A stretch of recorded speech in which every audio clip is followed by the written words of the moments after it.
Monsieur le Président, mes chers collègues, mon intervention portera plus spécifiquement sur les actions de coopération que nous menons avec les pays en développement. Dans ce domaine, comme vous le disiez, Madame la Vice-présidente, l'année 2018 est à marquer d'une pierre blanche avec la création, en novembre dernier, du réseau Bretagne solidaire. Alors que la Bretagne compte plus d'1 millier d'associations actives en la matière, la vocation de ce nouvel outil est d'en amplifier et d'en valoriser les initiatives. Nous avions réellement besoin d'un tel levier. Il a enfin été mis en place et nous en attendons tous beaucoup. Il va de soi que la région accompagnera activement ce réseau dans sa montée en puissance, ainsi que vous avez eu l'occasion de le préciser, Madame la Vice-présidente. Nous poursuivons d'autre part notre partenariat de coopération décentralisée avec Grand-Anse en Haïti, ainsi qu'avec la région du centre du Burkina Faso. Les actions que nous développons sur ces deux territoires vont évoluer en 2019 pour tenir compte des contraintes et des difficultés rencontrées sur place et ainsi maintenir notre exigence de transparence et de bonne gouvernance.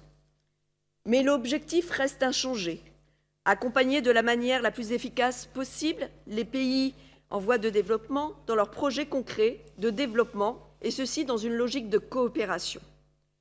Je sais bien que certains de nos concitoyens et concitoyennes remettent aujourd'hui en cause la légitimité de ces actions de solidarité et de coopération internationale. Pourquoi, s'interroge-t-il, dépenser de l'argent public pour financer de tels projets, alors qu'une partie de notre population éprouve de grandes difficultés? C'est un discours que nous entendons tous régulièrement, y compris ici dans cet hémicycle, mais il est très animé de mauvaise foi. En effet, ils ont le vent en poupe, tous ceux pour qui charité bonne donnée commence par soi-même, tous ceux pour qui il vaut mieux s'occuper de nos pauvres avant de penser à ceux des autres. Mais ce qu'ils nous présentent comme du bon sens est-il autre chose au final qu'un cynisme brutal et un égoïsme imprévoyant? Au lendemain de la Seconde Guerre mondiale, les jumelages ont été la première forme de coopération mise en place par les collectivités locales. Et c'est une commune bretonne, chère à votre cœur, Madame la Vice-présidente, Brest, qui a signé en 1948 le premier accord franco-américain de ce type avec la ville de Denver. Cité anéantie par les bombardements, Brest a vu aussi son relèvement se faire grâce à ce puissant levier qu'a constitué la solidarité américaine.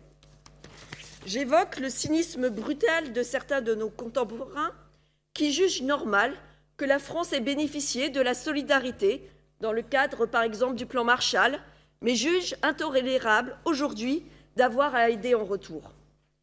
J'évoque aussi leur égoïsme imprévoyant, car à l'heure de la globalisation, qui peut croire que les conflits, la crise climatique et la misère qui affligent particulièrement une partie du monde, et vous nous l'expliquiez, Madame la Vice-présidente, restent sans effet sur notre bien-être et notre niveau de sécurité. Les crises qui frappent aujourd'hui le Moyen-Orient ou l'Afrique et leurs répercussions en Europe démontrent l'absurdité d'une telle conviction. Et vous me permettrez, Madame la Vice-présidente, de regretter l'absence au niveau européen d'une politique migratoire, humaniste, solidaire et responsable.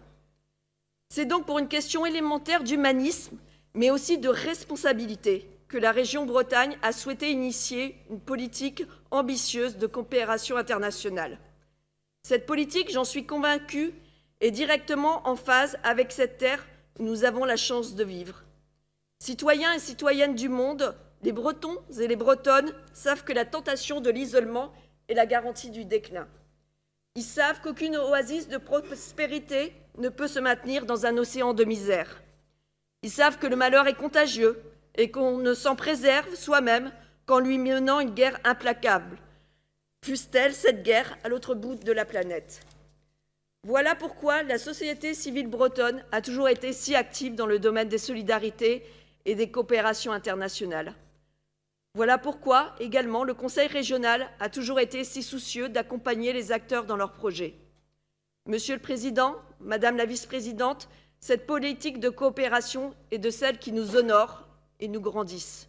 Notre indéfectible soutien vous est acquis afin d'en faire un outil toujours plus performant au service de la fraternité humaine dont nous parlions tout à l'heure. Je vous remercie pour votre attention.